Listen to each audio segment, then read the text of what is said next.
Osteoporosis or thickness of the bone density. This is something that it's emerged as a bigger and bigger problem. There are things that we have medications to lifestyle changes. And first of all, I want to thank Aditi and Haley and everybody else in the team to putting this together. Take it away. Yeah, so today we'll be talking about osteoporosis and specifically diet in terms of managing osteoporosis. So my name is Aditi. I'll be presenting today, but before I start, I just wanted to give a special thanks to Haley, who couldn't be here. She's working, but she did help me out with the slides for this presentation. So just as a brief overview of what we'll be discussing today, we'll start off by discussing what osteoporosis is, then discuss osteoporosis management, and then we're going to be focusing more on calcium and vitamin D as key vitamins and minerals for osteoporosis management. And finally, we'll give a brief overview of what an osteoporosis diet should look like. So starting off with what osteoporosis is, it's a disease which weakens the bone. It often increases the risk of fractures as a result, and it's often called a silent disease. So it's something that happens over time, and eventually the result is that you'll end up with bones that are more easily breakable and fracture a little more easily, especially in the lumbar spine. So we're talking about your back in that instance, or the hips. So in terms of bones, we think of bones as being kind of these solid units in our body that are there for structure and stability. But the actual network of the bone consists of all of these different little components, and calcium and vitamin D are key to maintaining the integrity of the bone. So over time with osteoporosis, you can see that you get structural changes in the bone. These are called microarchitectural changes. So changes in the actual structure of the bone. And as a result, this results in a loss of stability. It makes the bone more fragile, and this leads to that increased risk of fractures. So there are different conditions on the spectrum. So osteoporosis is a disorder of bone weakening where your bone density and mass is lost. And on the other end, you have osteomalacia, which is a softening of the bone. So your bones don't mineralize or harden as they should. So these are two kind of conditions that can come up and present in the same way, but we're going to be focusing on osteoporosis, which is that weakening of the bone. So in terms of diagnosing osteoporosis, typically you would do bone mineral density testing, which measures how much calcium and other types of minerals are in an area of your bone to detect the risk of osteoporosis. You'd also undergo a fracture risk assessment, so identifying the risk of fractures in order to begin and initiate effective treatment. It is important to note, however, and this is why osteoporosis is sometimes called a silent disease, it often goes undiagnosed until a fracture occurs. So kind of staying on top of your risk factors and knowing when you're supposed to be getting adequate testing and communicating this to your physician can help initiate treatments or preventative measures to prevent yourself from getting a fracture in the first place. So just a brief overview of bone mineral density testing. So as mentioned, it measures how much calcium and other types of minerals are in an area of the bone. And this is usually done through a DEXA scan, which is dual energy X-ray absorptiometry. So it's a low dose X-ray. In fact, you get less radiation from this form of X-ray or DEXA scan than you would from a chest X-ray. And there's typically two types. The central, which is depicted in the image on the right. Essentially, you would lie on a soft table, and this machine would go over the lower parts of your body in order to analyze the bone mineral density. The other type is a peripheral DEXA. So this is a bit smaller. It's used to analyze the bones of your hand, your feet, your ankles, your wrist, whereas the central is more focused on that lumbar spine and the hips. So typically peripheral DEXAs you would see in more common clinical office settings. Central DEXAs are usually in very specific settings because they are quite big. So OHIP covers annual bone mineral density testing for individuals who are at a high risk of osteoporosis and future fractures. So high risk groups are typically people who undergo premature menopause. So this is women under the age of 45 who undergo menopause, a long-standing premenopausal hypogonadism, a high-dose steroid therapy for greater than 3 months, or treatment for Cushing syndrome, which is a condition where you produce excessive amounts of cortisol. Family history of osteoporosis, so typically in a first degree relative, so that would be parents or siblings. past history of fragile fractures, long-standing malnutrition or malabsorption. So if you have gastrointestinal disorders that affect your ability to absorb nutrients, you would be at high risk. Long-standing use of anticonvulsant medications, primary hyperthyroidism, chemotherapy, a weight below 57 kilograms, or a BMI less than 20. So being underweight is associated with an increased risk of osteoporosis. And finally, postmenopausal women with any of the two risk factors, either smoking, hyperthyroidism, low calcium intake, or excessive alcohol consumption. So if you fall into one of these high-risk groups, OHIP does cover annual bone mineral density scans for you. Low-risk individuals are eligible to get these scans. However, it's a much longer time periods. They're eligible for a baseline bone mineral density, but the second scan that you do in comparison to the baseline is only eligible for coverage if it's 3 years or 36 months after baseline. A third one is covered if you get it 5 years after. So there's a longer time period in between, and this is because it's been determined that this type of testing is not really indicated for individuals who are at a low risk. However, it is important for individuals who are at a high risk. So in terms of osteoporosis, who gets this, why do they get this, and what exactly happens? So in terms of who is at risk, it's postmenopausal women, men over the age of 65 years of age, individuals who typically don't exercise much, so they're very kind of physically inactive, low calcium consumption. So this is common in diets that don't consume like a lot of dairy, as that tends to be a pretty big source of calcium, a family history, and smoking. And the consequences of osteoporosis is that you have increased risk of fractures, limited mobility, pain in your back or hips. There's also lost height, hunched positions, increased risk of things like compression fractures as well. So primary osteoporosis is when like that process of those microarchitectural changes happens over time without any other underlying factors aside from the high risk factors we mentioned earlier. There are conditions that are due to secondary osteoporosis. So this is when there are other underlying causes that actually set off these microarchitectural changes rather than them just happening due to like a lack of calcium intake or a lack of vitamin D. So approximately 30% of women and 80% of men who are diagnosed with osteoporosis actually have an underlying cause. So this can be things like endocrine disorders. So sometimes it's glucocorticoid use or hyperthyroidism, hypogonadism, hyperparathyroidism, diabetes, growth hormone deficiency, GI or nutritional disorders as well, which affect your ability to absorb calcium appropriately. So celiac disease, irritable bowel disease, gastric bypass, anorexia nervosa, which is an eating disorder, often leading to individuals being significantly underweight and having issues with absorption, or hemochromatosis and chronic liver disease. Hematological, renal, and autoimmune disorders can also contribute to things like multiple myeloma, beta thalassemia, chronic kidney disease, rheumatoid arthritis. It could also be drug-induced, the usage of glucocorticoids, thyroid hormone long-term, hypogonadism-inducing agents, GnRH agonists, which are commonly used to treat conditions like endometriosis, thiazolidinediones, anticonvulsants, antiretroviral therapy, so that's sometimes used to treat HIV, loop diuretics, proton pump inhibitors. All of these can increase the risk of osteoporosis, and if this is the causative agent in osteoporosis, it's often called secondary osteoporosis. So in terms of osteoporosis management, there are a couple of things that can be done. So if you're going kind of the non-pharmacological route, you can do diet, supplements as well, and exercise. There are also pharmacological therapies, and all of this is kind of geared at maintaining your bone mineral density, preventing additional bone loss, and reducing the risk of future fractures. So diet and supplementation is something we'll discuss further when we talk about calcium and vitamin D, but essentially this focuses on maintaining adequate intake of calcium and vitamin D to maintain bone health.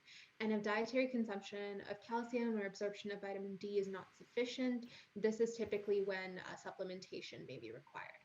So vitamin D supplementation is actually quite a common supplement that's recommended for non-osteoporosis, but osteoporosis treatment as well.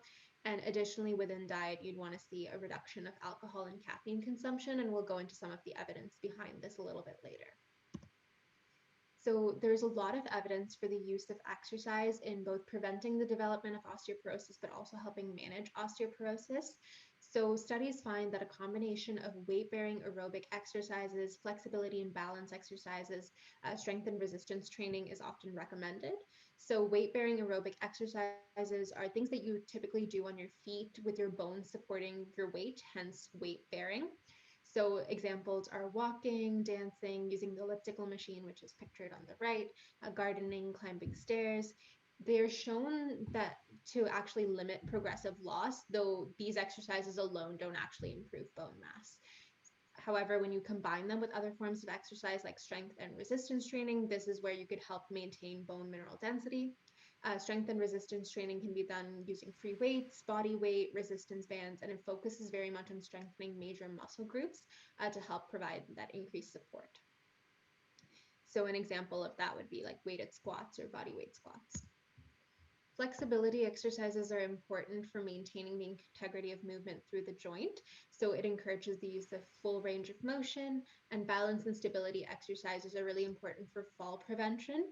So as we get older, the risk of falling increases. And if you are at high risk of osteoporosis or you have osteoporosis, the chance of breaking a bone is higher if you fall. So balance and stability exercises focus on helping muscles work together to provide support and decrease your overall risk of falling. So common things would be, standing on one leg, going through your range of motion on one leg. Tai Chi is a really popular modality used for balance and stability. And there are some movements that should be avoided in terms of osteoporosis management. So you don't want to do any high impact exercises like running or jumping or bending or twisting. So the main reason why exercise is required is the structure of our bones changes by like the weight, the pressure, and the way we use them. So if you live a relatively sedentary lifestyle, your bones don't entirely get used to putting weight on them, doing exercises with them, and you help kind of strengthen and maintain the integrity of your bones if you do have exercise consistently throughout your week. The reason we say avoid high impact exercises is when your bones become more fragile or they're at risk of fracturing more easily. These high impact exercises increase the chances of injury, especially if your bones are not used to taking certain types of movements. So on the right, these are a couple of yoga poses that are recommended for osteoporosis that kind of limit the amount of like twisting and bending that you need to do, but also work you through the full range of motion and help encourage balance and stability. So in terms of exercise recommendations, overall, it's recommended that strength training be done a minimum of 2 days a week. So usually you would exercise the arms, legs, chest, shoulder, and back. You could use body weight to do this, or you could use free weights or resistance bands, typically 8 to 12 repetitions per exercise. Balance exercises should be done every day. Posture awareness should be done every day, and aerobic exercises, as recommended, is typically 150 minutes a week in bouts of 10 minutes or more to moderate or vigorous intensity. So a good way to measure moderate or vigorous intensity is that you can talk while doing the activity, but you would have difficulty like maintaining conversation. Or if you were to try and sing while doing the activity, you would struggle. So that's a good benchmark for what you should be aiming for in terms of intensity for aerobic exercises. So a sample schedule could look like this, where you're doing aerobic exercises for 30 minutes most of the days of the week. You do strength training 2 days a week, and then you spend 10 minutes a day on posture and 10 minutes a day on balance. And this overall would mean that you're exercising for approximately 50 minutes a day. So this is what a standard recommendation would look like if you were trying to prevent osteoporosis or help manage osteoporosis. So in terms of the evidence behind exercise, physical activity in older adults over the age of 65 can help improve bone health and prevent osteoporosis. It improves lumbar spine bone mineral density and hip bone mineral density. Higher doses of exercise and combinations of the various types of exercises that we just discussed is found to be the most effective. And typically, in order to see results, the programs need to be done at least 2 to 3 times a week, more than 60 minutes in total of the exercise, and for approximately 7 months in order to be seen as effective. So this is something that is beneficial, but it has to be done consistently for you to see the effects.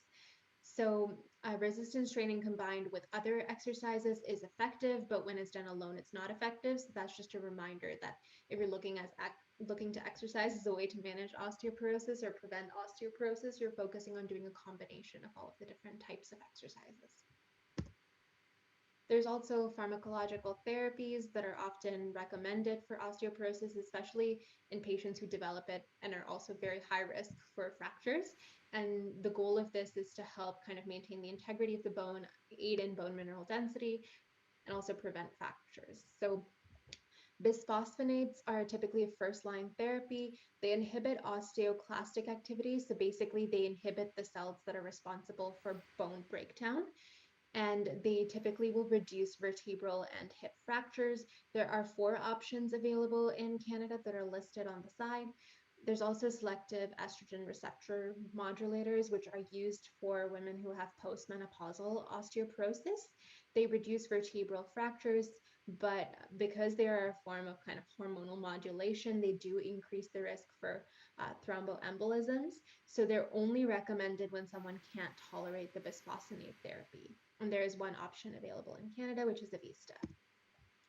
So calcitonin is no longer available in Canada because it was linked to increased rates of cancer. However, it's still used in some countries around the world as a form of treatment. It's essentially a nasal spray that decreases vertebral compression factors and has modest analgesic properties. Parathyroid hormone, so usually an analog or recombinant version of parathyroid hormone, can be used to aid in osteoporosis therapy, and it decreases vertebral and non-vertebral fractures provided by an injection. And there's also human monoclonal antibodies, which inhibit the formation and activity of osteoclasts. So again, the cells that are responsible for breaking down bones. They increase bone mineral density in postmenopausal women and decrease fractures. So the example would be Prolia. And finally, there's also hormone therapy. So estrogen is considered protective in terms of bone mineral density. So estrogen without progesterone is shown to reduce the risk of hip fractures. But again, since this is a hormonal therapy, though it was once thought to be really beneficial, it does come with an increased risk of the stroke, coronary heart disease, cancer, thromboembolism. This is typically only given in cases where like the female is having a lot of difficulty managing menopause symptoms, and the hormone therapy can work to decrease the risk of osteoporosis while also managing some of those symptoms. So in terms of what is available in Ontario, bisphosphonates are pretty available in Ontario, except for the one form, which is the zoledronic acid, which is a bit more restricted, meaning that you have to try the other bisphosphonates, and if they don't work, you can get that one. And in terms of the Prolia or the raloxifene, they're also restricted access, meaning that the bisphosphonates cannot work. And if they don't work, then you'll be directed to these other therapies. The recombinant parathyroid hormone is not available in Ontario, but it is available in other parts of Canada. Okay, so moving on to more of a discussion on dietary components, we're going to start by focusing on calcium. So calcium is really important for maintaining bone integrity and health. And as we can see in this graphic here, it's kind of a bit of a complex process. So everything depends on the levels of calcium in our blood or serum blood calcium levels. So when the level of calcium in our blood is low, this stimulates the parathyroid gland to secrete parathyroid hormone. So essentially what this does is it stimulates the release of calcium from the bones. So there's that bit of that breakdown to release calcium into the bloodstream. This will normalize the blood calcium levels. At the same time, during this process, you reduce the excretion of calcium in your urine, and vitamin D3 also increases the intestinal absorption of calcium. So these are ways that we raise the blood calcium levels if they are low. Now, when blood calcium levels are high, calcitonin is secreted from the thyroid gland, and this inhibits the release of calcium from the bone. And as a result, this will restore the normal blood calcium levels. So we can see that calcium plays a pretty integral role. So if there's not enough dietary consumption of calcium, you would get low blood calcium, which would result in bone breaking down in order to restore the blood calcium levels. So in terms of recommended daily allowances, it's typically 1,000 milligrams or 1,000 or 1,200 milligrams that are recommended for adults between the ages of 19 to 50 and then 50 and above. The upper tolerable limit, so the limit that you can go to safely but shouldn't exceed, is around 2,000 milligrams for calcium. Our body doesn't produce calcium, so we have to get it through food or supplements, but there are plenty of foods that are packed with calcium. So dietary sources of calcium include things like dairy products, dark leafy vegetables, fish with edible soft bones, and calcium fortified foods. So good sources of calcium are sources of calcium that typically have 200 to 300 milligrams per serving. So things like milk, fortified soy or almond milk, hard cheeses like cheddar or Gouda, plain yogurt, ricotta, milk powder, tofu, which is a soy product that can be fortified with calcium, kefir, which is a fermented drink, salmon, sardines, or paneer, which is a form of cheese. So dairy is typically considered to be the best source of calcium because the recommended daily intake is usually equivalent to about 3 glasses of milk. So it is jam-packed with calcium. But it's important to note that dairy is not the only source. There are plenty of other sources as well.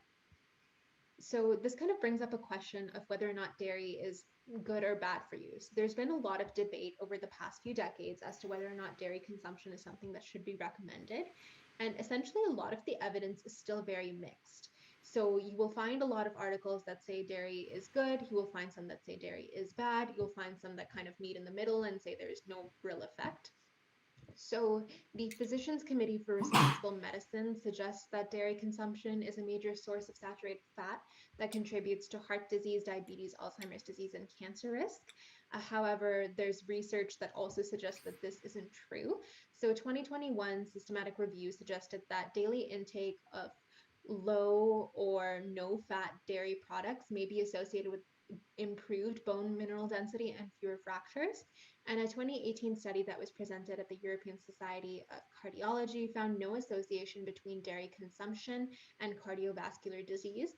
There was a bit of an association with milk. However, this was only in high consumptions of milk. So people who were consuming a liter of milk a day, there was an association. But if you consumed like a modest amount, say a glass of milk a day, there was no association.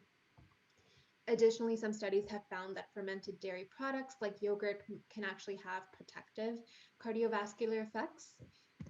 So overall, if you're asking the question, is dairy good or bad for you? The answer is we don't quite know. There's a lot of conflicting evidence, but the general consensus is that moderate consumption of low-fat dairy is likely not linked to adverse effects. Excessive consumption could be, so it's a good idea to moderate your dairy consumption.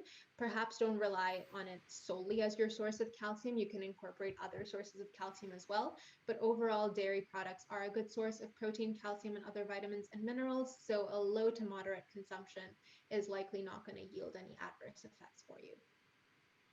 Didi, that was wonderful. One of the things that I'm always struck what to do. So if you talk to some vegetarian-based people, they'll say that prostate cancer and breast cancer are strongly associated with dairy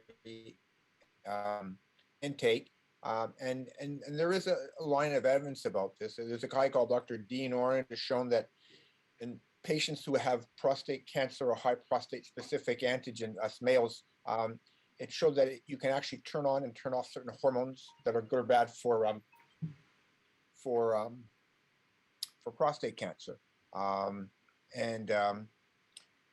then there's data with association data with breast cancer that dairy may be associated with breast cancer. But then you also point out is that vegetarians have more osteoporosis and more tendency towards fractures.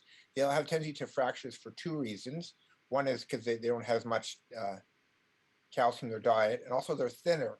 And thin people, when they fall, they break more bones. And being overweight can be sometimes protective for the bones too as well. So, and it depends what type of fractures you're looking at. And so, I think I like your opinion. Is that I still have some dairy products. I use low-fat dairy products. I kind of like Greek yogurt because it's actually rich in protein, and trying to get adequate protein intake for some of us may be an issue or not. But I'm also, as you're going to show us, the other sources of calcium that you can get to non-dairy related, non-milk related. So I've actually used to drink a lot of milk. Now I drink a lot less milk, and I have other options. What do you think, Aditi? What's your thoughts on this? Yeah, I think dairy is like a convenient source of protein and calcium for a lot of people. So, in terms of cutting it out of your diet, I don't think there's enough evidence to suggest that consuming dairy is going to, down the road, lead to something bad. I guess just the main thing is if you're concerned about like caloric consumption or saturated fat intake, you want to be going for a low fat or no fat option. And then again, going for products that aren't artificially sweetened is always a good idea.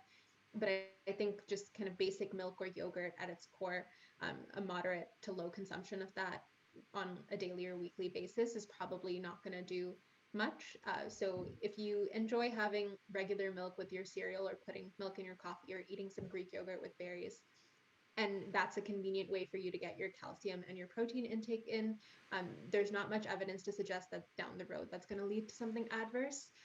If you consume a lot of dairy, that's perhaps something you should think about a little more deeply. But currently, because the evidence is mixed, if that's a convenient and accessible option to you, getting those nutrients in is kind of more important than trying to figure out where you stand in the midst of all of this research. Yeah. And there's still that association data. Breast cancer is a common cancer in females, prostate cancer is a common cancer in males, and there are concerns about potential for dairy and those forms of cancers. And so I think you can go around in circles. And of course, is how we treat animals are important too as well. So that's where we sit today, and I'm interested in other people's opinions too as well, and learning about this. So I'm torn. So I take the middle road, and I have a lot less dairy, calcium, and other forms of calcium into my diet. And in fact, I'm just experimenting on this wonderful soup that was brought today. We're going to be talking about that tomorrow. How to be on a liquid diet that's complete. There's something called OptiFast. We made our own soup version. We'll be talking about that, and we'll put that up. And we're also going to have smoothie versions too as well. So, and I try. Mother Nature has a secret formula, and when we try to mess around too much with Mother Nature, we mess up. Thanks so much. Tell us more. Yeah, so that kind of brings us to the plant-based or other sources of calcium. So in terms of plant-based sources, they do have calcium. However, you typically have to consume more than you would if you were eating like a fish with bones or if you were eating dairy in order to get the same amount of calcium. So chia seeds in 2 tablespoons, there's 179 milligrams of calcium.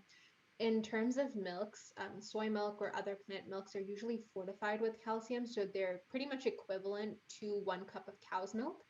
Sesame seeds, 1 tablespoon has 88 milligrams of calcium. The one drawback from some of the seeds is they also have kind of high fat content, so they're pretty dense in calories. Though a lot of the time it tends to be your monounsaturated or polyunsaturated fats, which are the healthy fats. They can just add to the calories. Um, Dried figs, 1 cup has 240 milligrams of calcium. Tofu, the calcium content varies, but typically it's between 275 to 861 milligrams per half cup. And you can find this information on the nutritional label just to see how much calcium your tofu has been fortified with. And then white beans, 1 cup is around 161 milligrams of calcium. So there are plenty of plant-based sources, but as we can see, you need to eat a little more of them in order to get adequate calcium consumption. So having a different variety of some of these calcium sources is probably a good idea, just so that you get the other nutrients that come along with it, but you're also meeting your daily calcium needs. Now, it's interesting that you can get calcium different sources, and you put spinach. Spinach is also a source of iron, but the absorption rate of iron with spinach isn't particularly good. Is so. Is there any blockage of is there? Do you get better calcium absorption with dairy versus plant-based, or is there any blocking effect, or is that just with iron? So I know of it mostly through iron. I think just given like the fiber content and some of the other micronutrients in plant-based products, I would assume that there is still a little bit more difficulty in absorbing calcium from them compared to dairy. But I think the main difficulty is just you need to eat a lot more volume of some of these other sources of calcium compared to dairy, which is why dairy tends to be a really popular recommendation for calcium consumption because you can consume less but still meet your calcium needs. So I don't know if there's too many challenges in terms of absorption, but the biggest challenge is just the volume that you have to consume. So what I've done is I'm eating a lot more beans. You can see that, and I put little chia seeds and I love chia pudding now, and I put chia on just everything. And I just got some figs the other day. So there you go. These are ways to increase my calcium, and I'll say that my dairy consumption has gone down by about 2/3 to 3/4 over the last 2 years. And my intake of calcium from these sources have gone up tremendously. I'll say by 2/3 and things of that nature. So I'm paying attention to micronutrients. And thank you so much for that webinar you did a month or two ago on micronutrients and vitamins. And you taught a lot. Is that again, go back to real food. Instead of a chocolate bar, get some figs, and make a nice good soup, tomato base, and you can get your calcium that way so nicely. Take it away. Yes, so there are plenty of dietary sources for calcium, but calcium supplementation, along with vitamin D supplementation, is associated with prevention of fractures in postmenopausal women in some studies. So it's something that might also be recommended. And bone loss may also reduce with increased calcium supplementation. One study did find that calcium supplementation was associated with a 12% risk reduction in fractures. Typically, this is recommended if someone's diet yields very low calcium intake. So typically vegan or vegetarian diets, they tend to have lower calcium intake. And in cases where it's really hard for them to get additional calcium in, calcium supplementation may be indicated. There's 4 different types. They vary based on the percentage of elemental calcium. So calcium carbonate, calcium citrate, calcium gluconate, calcium lactates. We can see that carbonate has the most elemental calcium. So in terms of, is it better to get calcium from diet versus supplementation? If you just back up one track Yeah. there. So if you're taking calcium pills, it's the elemental calcium you need to get over 1,000 milligrams. That's important, not the total. The elemental calcium that's important. So thanks. Next slide, please. Go ahead. Yeah. So when we come to the question of is it better to get your calcium from diet versus supplementation, the answer is it's best to get it from diet. As Dr. Curnew mentioned, kind of Mother Nature has this cocktail, the way that calcium is there in the foods that we eat. It's also alongside all of these other nutrients, and the way it's processed in our body means that we're absorbing it in a healthy manner. When you take supplements, you get rid of some of that additional nutrients that a product with calcium may have, whether that's fiber, whether that's protein, whether that's other vitamins and minerals. Instead, you're just getting a concentrated form. So it's always best to try and get your calcium primarily from your diet. If that is a struggle for you, so you're not able to incorporate a lot of sources of calcium into your diet, whether that's the type of diet you follow or food intolerances, things like that, that's when calcium supplementation may be indicated if it's a real struggle. But for the average person, you should be able to get your calcium from your diet. So there are some drawbacks for calcium supplements. So meta-analyses do show that calcium supplements do not have much of an effect on fracture risk reduction. So some show that it is beneficial, but others show that supplementation alone does not have the greatest effect. And that's likely because some of the other nutrients that you're getting when you consume sources of calcium from your diet are also contributing to that increased bone mineral density and bone integrity. There might be a link to increased hip fractures. So the places where this calcium supplement might be helpful might not necessarily be in areas that you are more prone to fracture with osteoporosis. The Women's Health Initiative study reported a 17% increased risk in kidney stones. Adverse GI or gastrointestinal symptoms are also associated with calcium supplements. It could also impact coagulation and lead to calcification. So again, because you're just taking kind of a concentrated form of calcium, there is a potential for it to have some adverse effects because it's not necessarily in that form that you would get from your diet. So just something to be mindful of if calcium supplementation is something you're thinking of. It's always best to speak with your physician to see if that's required and to see what you're able to do to meet your needs through diet before you resort to supplementation. So if you go to our 30 Days to Healthier You on page 64, we talk about calcium and vitamin D supplements. So there was actually a randomized controlled trial in older males that having calcium pills with vitamin D actually increased the risk of having a heart attack. Calcium is found in plaque, so that was a theory behind that. So So to me, I think your point is trying to get my calcium from your diet and things that nature. If you can't, then get it from supplements as well. But I think many of us, if we try really hard, it shouldn't be very hard to get 1,000 milligrams of elemental calcium through the diet as you've shown there. And so that's my major goal right now. And again, Mother Nature knows the secret recipe. Us humans, when we try to muck around with things and take what we think is the best components, we usually get that wrong. Far away. Yeah, so now that we've discussed calcium, we need to discuss vitamin D, notably because you can't properly absorb calcium if you don't consume or, well, don't have adequate levels of vitamin D. So, I don't know how it went at the end. One moment. Okay. Here we go. So the role of vitamin D is kind of important in maintaining that bone integrity. Notably, just that vitamin D will cause the secretion of calcidiol, and then that goes to the kidneys. You get calcitrol. This increases the absorption of dietary calcium in the small intestine, and this is really important to help restore those blood calcium levels. So we can see that it plays a direct role in our ability to absorb calcium. Therefore, having adequate vitamin D is important in addition to having adequate calcium. So in terms of the recommended daily allowances, so these are kind of that lower end that you definitely need to meet, but typically you can exceed and it might be safe. So in terms of children and adults ages 9 to 70 years, it's typically 600 international units. Adults over the age of 70, it's 800 international units. But we can see that the tolerable upper limit of intake, so this is that top bar that you should not be exceeding, is typically around 4,000 units. So oftentimes you'll see that it's recommended that someone take 1,000 to 2,000 units.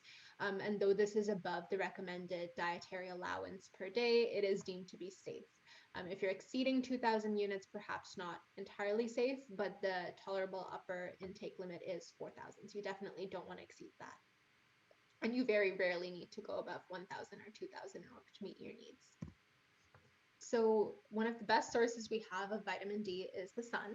So when our skin is exposed to sunlight, we can manufacture vitamin D, and this results in the production of vitamin D3 when exposed to UVB from the sun. So 10 to 30 minutes of midday sunlight several times a week is recommended. If you have darker skin, you might need more time. So depending on how dark your skin is, the 10 to 30 minutes can turn into an hour or more. And the more skin you expose, the more vitamin D. So now that we're kind of in the summer months, it's a great idea to go outside at least for 10 to 30 minutes a day and kind of soak in some of that sunlight if you're able to, as a way of getting your vitamin D. There are also dietary sources. The dietary sources are not enough to meet your daily needs. You do need the sunlight in addition to that. And one of the difficulties in being in Canada is that the amount of midday good sunlight that we get exposure to is definitely limited in those winter months. So as a result, this is why vitamin D supplementation is often indicated for a lot of Canadians, as we'll see when we discuss some of the evidence in the next slide.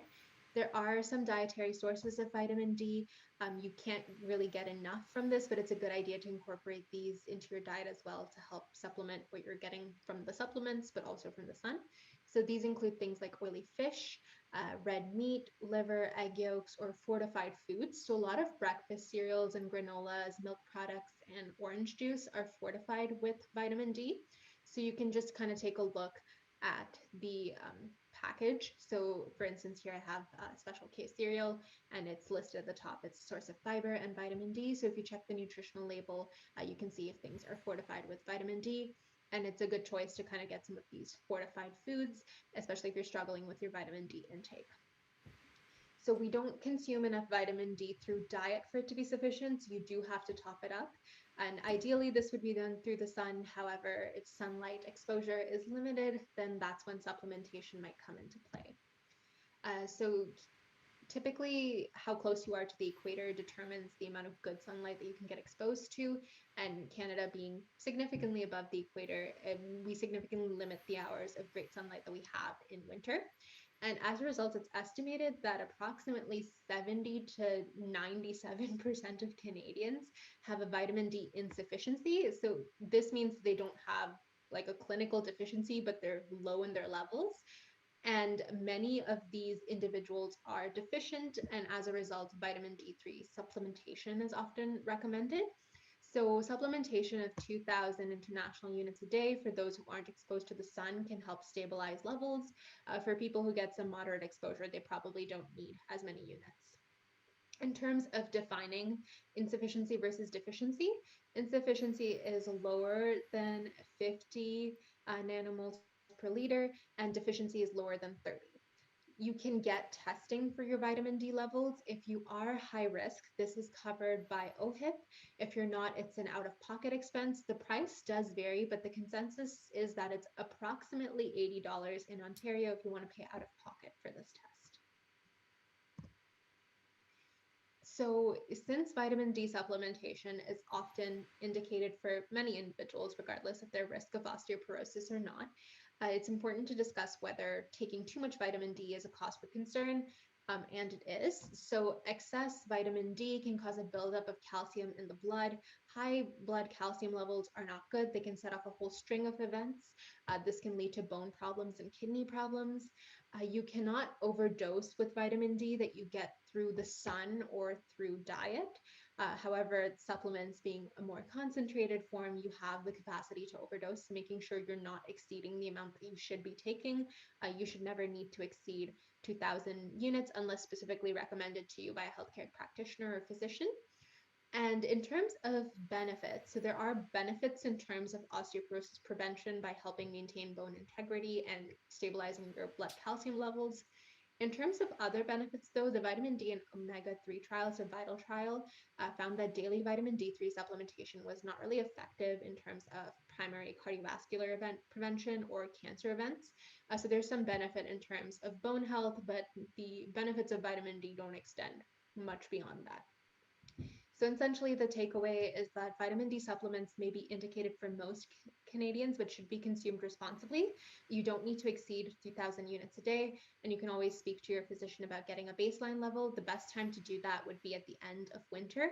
That's when your level is likely to be the lowest, and depending on what that is, you can determine what the adequate dose of vitamin D supplementation might be for you. So it looks like the optimal vitamin D level is 75. Um, Whether or not we should be on supplements is a very interesting area of debate. You mentioned Vital. There's actually two other trials that recently came out. Then people with normal vitamin D levels getting more vitamin D didn't prevent things like cancer, heart disease.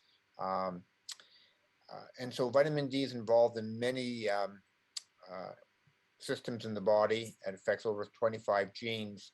And the hope was that vitamin D supplementation would be protective to many diseases from COVID uh, to other diseases right now. So that's certainly being hotly debated. But what comes to mind right now is that most time when it's studied, it hasn't been shown to be effective. So I think right now, if your vitamin D level low, supplementation is not bad.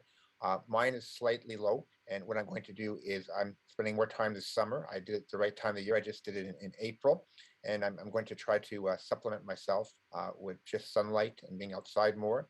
And then I'm going to wait 6 months. Again, it's important that if you go on vitamin D, you have to wait a number of months, probably closer to 3 to 6 months before you measure that level again. Basically, I'm considered low risk, so I have to pay for my vitamin D level, and I'm glad I did it. But I think is that I think overvalued the benefit of vitamin D supplementation. Certainly, if you have osteoporosis, you want to make sure you have adequate vitamin D and certainly an adequate calcium intake. So think about that and where that fits or not. And we're still learning a lot about this area. Thank you for sharing that. Anything else you want to add to that, Didi? No, I think you summed it up really well. That it might be indicated doesn't necessarily mean that we need it. Excess amounts haven't really shown to have much benefit.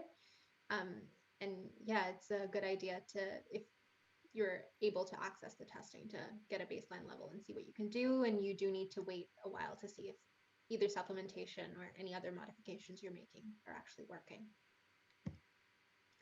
So after we've discussed the calcium and vitamin D, that kind of brings us to what should the osteoporosis diet look like. So we're going to discuss a couple of the components. So we've already talked about vitamin D and calcium, but essentially the recommendation within an osteoporosis diet is about 1,000 milligrams of calcium. This can be through diet, either with or without supplementation. And it's recommended that you take 600 to 1,000 international units of vitamin D daily, especially if it's premenopausal or postmenopausal osteoporosis. However, up to 2,000 international units is generally safe. And it's important to try to get your calcium through diet. If you are struggling to meet your calcium needs, your vitamin D levels are low, you can speak with your physician or healthcare provider about starting supplements to determine what the right amount will be for you. So there's some other components within the osteoporosis diet, and one is caffeine consumption should be reduced. So there's a bit of mixed research on caffeine consumption and bone health. So caffeine consumption has been linked to decreased bone mineral density, increased risk of hip fractures, decreased calcium retention, but a lot of studies found like no overall association. So they found associations in certain cases, but overall it didn't seem to have a great effect. In fact, the Hong Kong osteoporosis study, which is from 2020, found that certain metabolites associated with coffee were actually positively associated with bone mineral density. So it's again kind of similar to the discussion on dairy, where research is there on kind of both sides. 2021 randomized control trial, however, found that caffeine increased renal calcium clearance, which means that more calcium is being excreted in your urine, and as a result, this reduces your blood calcium levels. So overall, the research is pretty mixed, but it's a good idea to keep caffeine consumption low to moderate. So if you happen to be an individual who likes to have 1 cup of coffee a day, that's not necessarily going to be too big of a deal when it comes to the osteoporosis diet. But if you're someone who's used to consuming multiple cups of coffee or tea or caffeinated beverages a day, it's a good idea to reduce, as there's some research that indicates that you've got increased renal calcium clearance and it interferes with calcium homeostasis, but there's not enough to suggest that consuming coffee or caffeine alone is going to have an incredibly significant effect. There's actually interesting data that having maybe 3 to 4 cups of coffee a day might be good for heart disease, diabetes, Parkinson's as well. So it's what you put in the coffee that's important. So cream and sugar is not part of coffee, but coffee itself has a number of properties that may have some additional beneficial effects. It also can prevent a decreased absorption of certain micronutrients, such as iron too as well. So I have multiple cups of coffee a day. What I'm trying to do is not have my coffee around food, at least 30 minutes to half an hour to an hour after. But I think coffee is now on the good food, but there's also some no food is perfect, but it might be some association here. It might be data with bone health. So pluses and minuses. I think overall coffee is a good food for many of us, but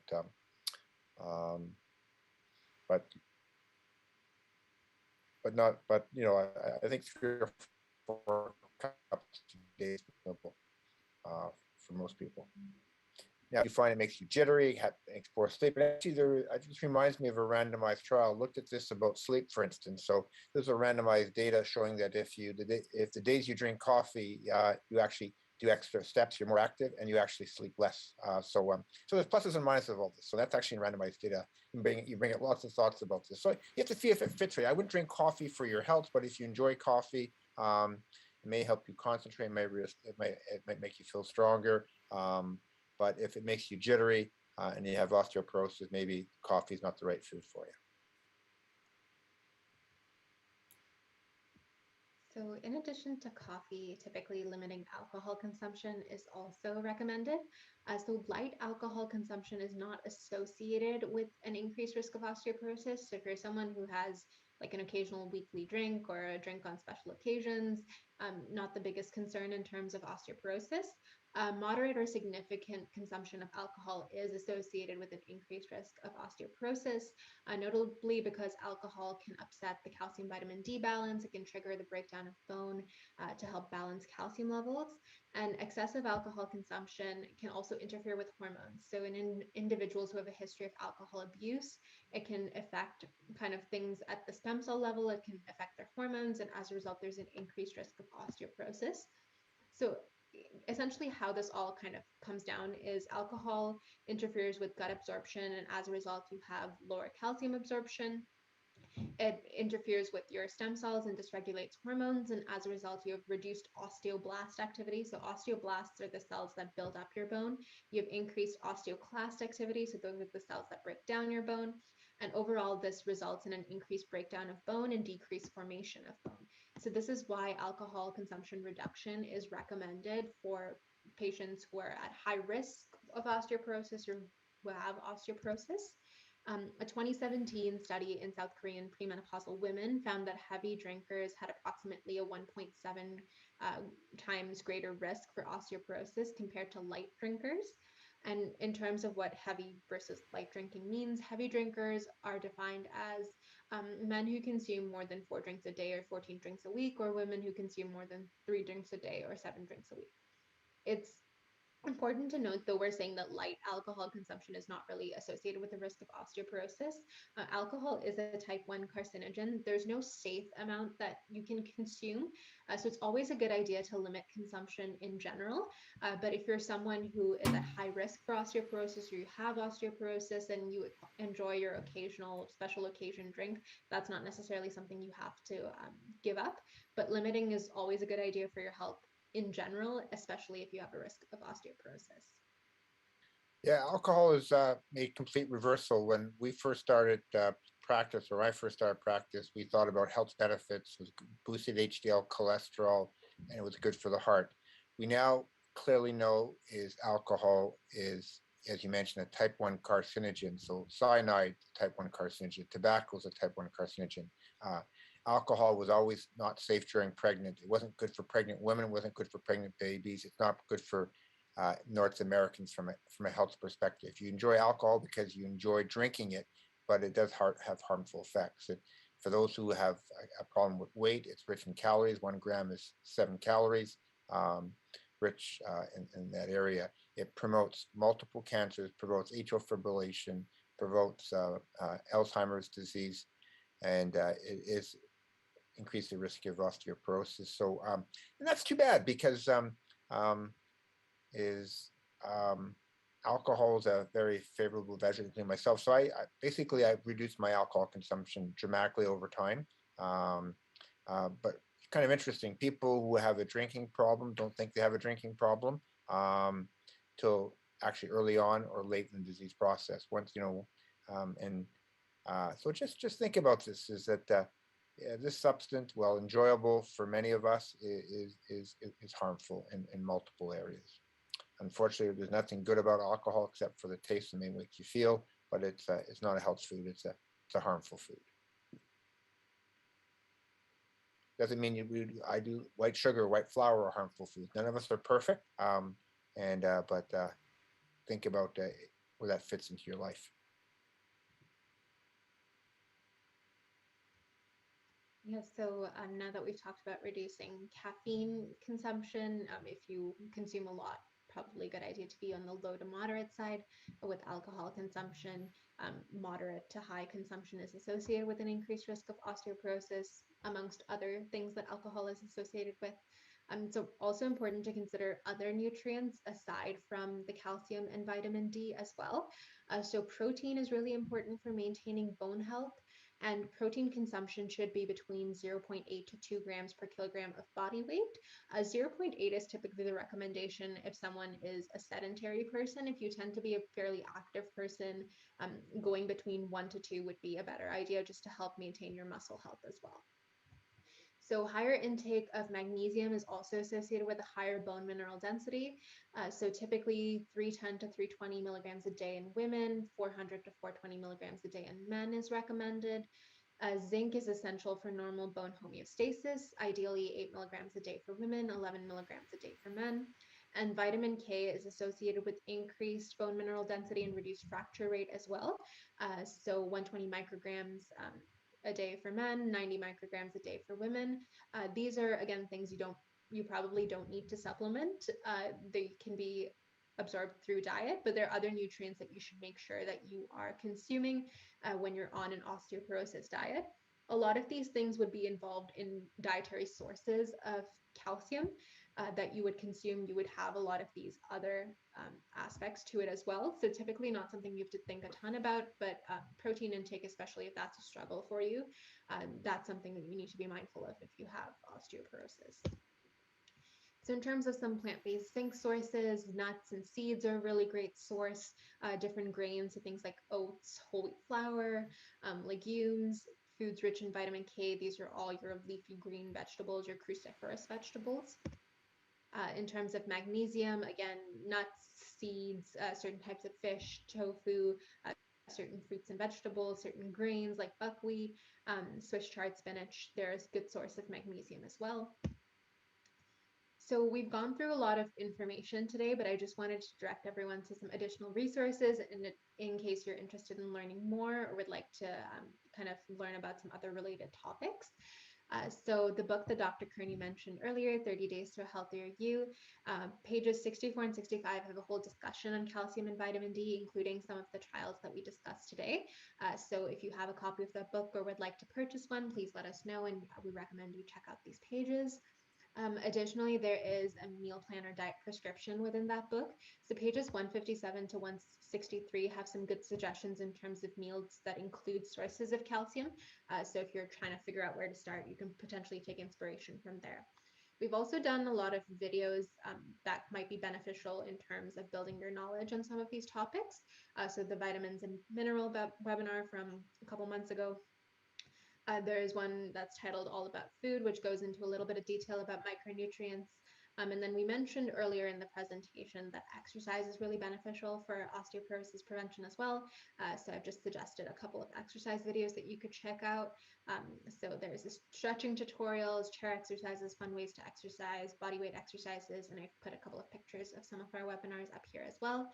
So if you're interested in learning more, we highly recommend you check those out. They're really great resources for information to kind of learn more and improve your health along the way.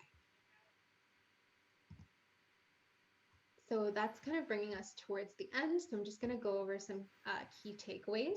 So from what we've learned in terms of diet, 1,000 milligrams of calcium a day, more from diet than supplements, at least 600 international units, though 1,000 to 2,000 is safe, of vitamin D, 0.82 grams per kilogram of body weight of protein, adequate magnesium consumption, adequate zinc consumption, adequate vitamin K consumption, and reduced alcohol and coffee consumption are all key components of an osteoporosis diet. So focusing on all of these steps is really important in helping prevent osteoporosis if you're high risk, or helping you manage it if you do have it.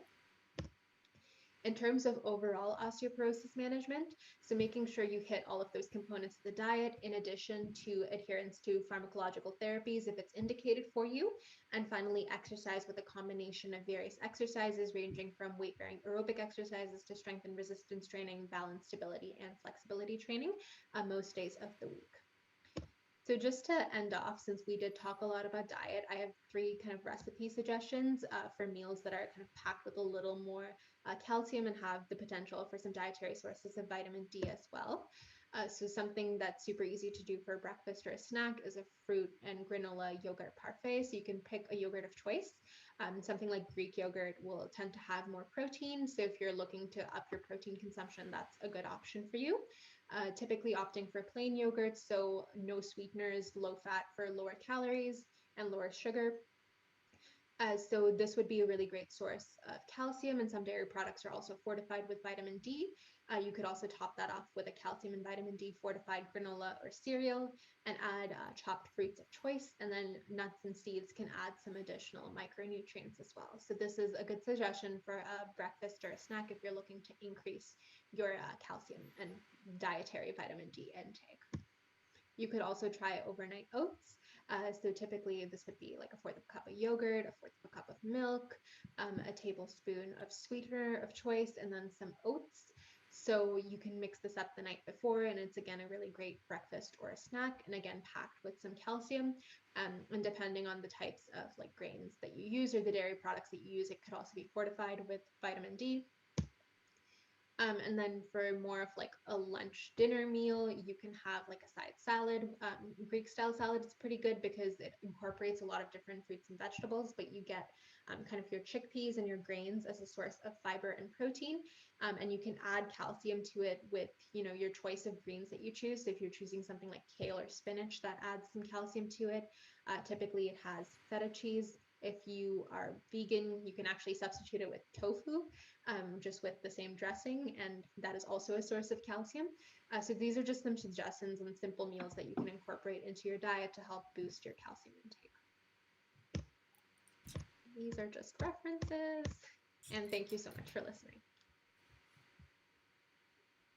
Fantastic. I think you've covered this field extremely well, and you brought up my knowledge base about osteoporosis and protecting your bones. So what I remember, your peak bone mass is somewhere in your 20s, and afterwards it's downhill from then. We start to lose muscle mass. We also lose skeletal calcium content, or both become more fragile. So this is a part of life that's common for many of us, and that's why many of us maybe shrink a little bit as we get older. But what you showed us very nicely, the best way to keep your bones healthy is to prevent them from decaying further. And you showed us that exercise is probably such a key factor. Balance training is important so you don't fall. If you fall, you can break bones. It's kind of interesting. In people who fall, who have osteoporosis, you actually break the bone before you hit the ground. It's basically as you're falling, you flex your muscles, and that snaps the bone and breaks your hip before you hit the ground. And unfortunately, once you fracture a hip, for instance, you're usually never the same at that point in time, and many people end up in retirement settings. Where fractures of the spine are very, very painful and leave people bedridden, and you lose that body reserve. So exercise, you mentioned resistant exercise to help strengthen bones, are a key factor. So that's important. The diet, I can't express what you said, is that Mother Nature's cocktail of all these nutrients are so fantastic. What I had during the session is that Lori, thank you, came in today and brought us some soup, and she's actually compared as that we're going to be talking about this tomorrow morning. Anybody wants to join us, is that we're going to talk about how to get 1,200 calories a day, either through soup or smoothie, with real food instead of taking a product called OptiFast. So that's a way of keeping healthy. And Lori, your soup's wonderful. I diluted a little bit more with some vegetable broth so I can have an extra bowl of that. So each of Lori's bowl of soup has all the calcium, other micronutrients as well, and each bowl is about 220 calories or so. So there's one to do that. And then we're also going to talk about some smoothies about that. And again, if you have serious osteoporosis, you're going to need medications, and you showed us the repertoire of medications.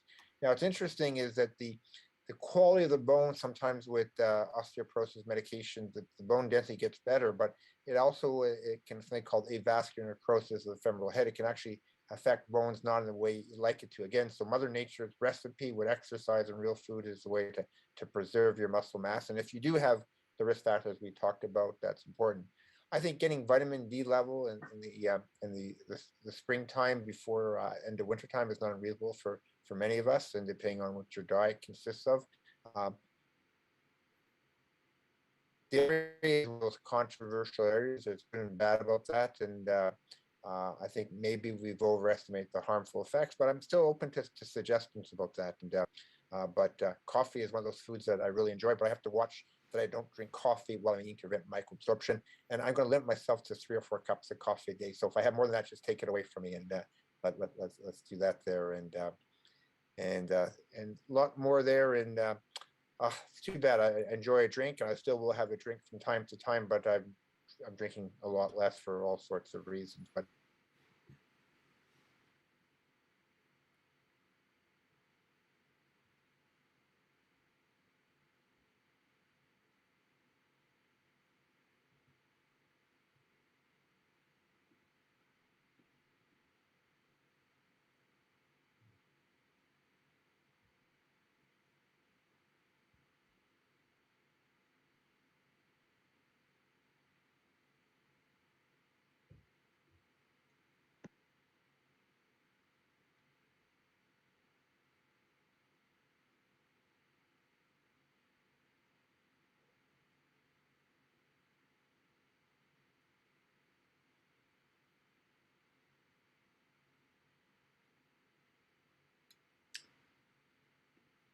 Okay. Did Dr. Curnew leave? My audio cut out, so I'm not sure if. I think unfortunately his internet cut out, perhaps. Oh no. And I just got There we back in. go. Yeah, There yeah, he is. that's the way they cutting me off. Get the internet to turn off. Yeah, so I'm not quite sure what was the last thing you heard from me? Uh, I don't know. Something about alcohol. Yeah, alcohol Yeah. consumption. Okay, but there's other aspects of your health. So this mother is nature. So I'm gonna be playing some squash, some tennis, be outdoors, biking. I'm gonna really work hard at maintaining my bone health, and I'm going to enjoy all the healthy soups and the fruits and vegetables and the other micronutrients as well. So I want to thank Adita and Haley for putting together a wonderful presentation. Thank you. I learned a lot, and I have to go listen to that multiple times. You remember that pathway for PTH and stuff like that? Oh, my brain's sore. I got to go back and look at that. Daniel's new to our group over here. Daniel, I'll give you some. What did you learn from there today? Honestly, well, it's what I think this presentation emphasized for me the most is I'm always like know that I need to go out and get lots of vitamin D, but I think I didn't realize how important it truly was. So just incorporating more time in my busy schedule, trying to get outside, you know, spend some time outside in the sun, 20, 30 minutes a day. I think the importance of that was really emphasized in the presentation. So I'm gonna, you know, try and get that more in my life, in my daily life. I think you pointed out right. So the first thing up in the morning is turn on my computer. Maybe I should just go outside and go for a little walk as my first day of the day. And they say that that actually helps your mood and your depression. Absolutely. Are there any questions from people in the audience there at all that we see anybody? And we'll ask Stuart to give us some comments. Stuart has been doing this for quite some time, and he's passing on to Daniel as to work on that. And one of the things I just want to let everybody know is that Stuart and Adita are going to medical school this fall, and they're just wonderful. They'll be wonderful doctors, and come take over my practice and work for you one day. And these are lovely people. Daniel will be there. It won't be too long before it's your turn. And I want to thank all these young people for making our clinic a special place and improving your health. You improve my health, and thank you all for all your contributions. Stuart, any comments? Yeah, well, here's me just finding out about Aditi's wonderful news. Congratulations, Aditi. I had no idea, but that's wonderful. There's no comments in the chat right now, and I couldn't say what you already said any better. So what I do want to talk about is just some of the points or some of the things that I thought of while we were talking about today's webinar. You made a very interesting point, actually, that bone density seems to peak around my age or a little bit older, late 20s, maybe close to the early 30s. So this is a topic that is incredibly relevant to myself. So for me, I'm definitely going to be making a concerted effort to try to get more calcium and vitamin D into my diet in natural ways. What you've done as well when it comes to dairy consumption is very similar to what I've done, and I think a lot of it has to do with the experiences that I've had in the clinic and working closely with you. I've transitioned away from having a lot of 2% dairy products to transitioning over to soy products, fortified soy products, which have high rich levels of calcium, but maybe don't have some of the cardiovascular risks that some of the research is indicating.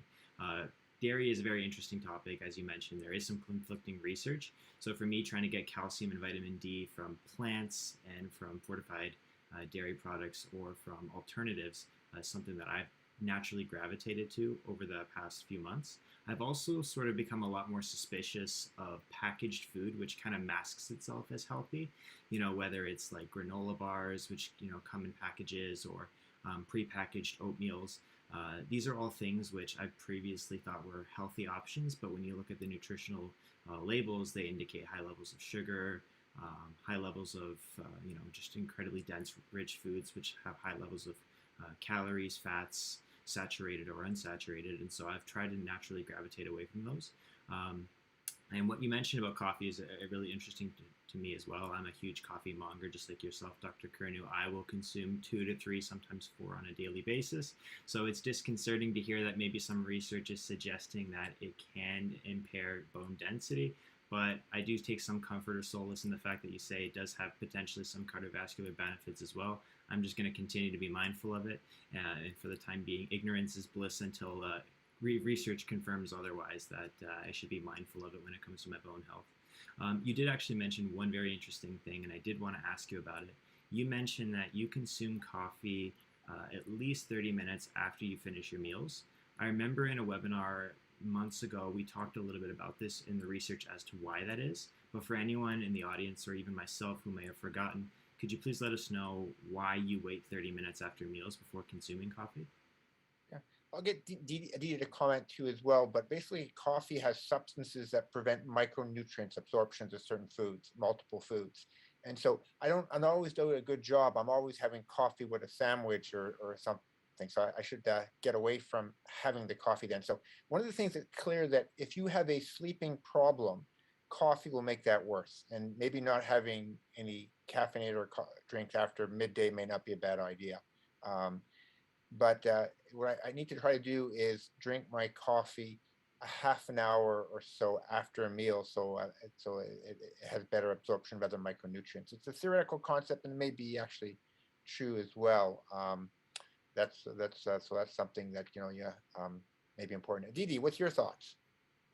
Yeah, so coffee, I looked this up earlier. They have tannins, like we were discussing in clinic the other day. So it's coffee and tea and some other caffeinated beverages. So for iron specifically, that's what interferes with iron absorption. But they also have the potential to interfere with the absorption of other micronutrients. So typically the safe buffer is half an hour to an hour for your coffee consumption if you are eating the food, but also if you're taking any form of vitamin or mineral supplement, you typically don't want to take it close to coffee. And one of the things just so about it, iron is that one of the most common nutrient deficiencies for many of us is that what I'm doing about people who are iron deficient, we have, if you go back to the video on micronutrients, it tells you a lot of packed information, take a look about that. But if you're going to take an iron pill, it's best to take it first thing in the morning on an empty stomach with some vitamin C. So either a glass of orange juice or an actually even better orange, and not eat or drink for 30 minutes afterwards. So, and it may even be that taking iron every other day is better than every day as well. So we're learning a lot about that, and we have so many different definitions of iron deficiency anemia. Again, Mother Nature has the magic formula. But there's ways to making things better. And what I'm seeing too many times is, well, I eat badly. Here, I got these vitamins, men's 50 plus. I don't know if the best thing to do is take these men's 50 plus, take every once in a while for good luck, but take these things for a walk in the morning. And then keep if it's a good heavy bottle and you haven't used it too much in 10 years, then that's probably the best thing you can do about that. So, but if you're going to rely on supplementation, we're in trouble. And you show very clearly that the magic formula is Mother Nature and natural ways of doing that. So that's wonderful. I want to thank everybody, and you guys have taught me a lot and can teach you more. And I look forward to our next week's presentation. And thank you so much. Good night, everybody. All right, good night, everyone.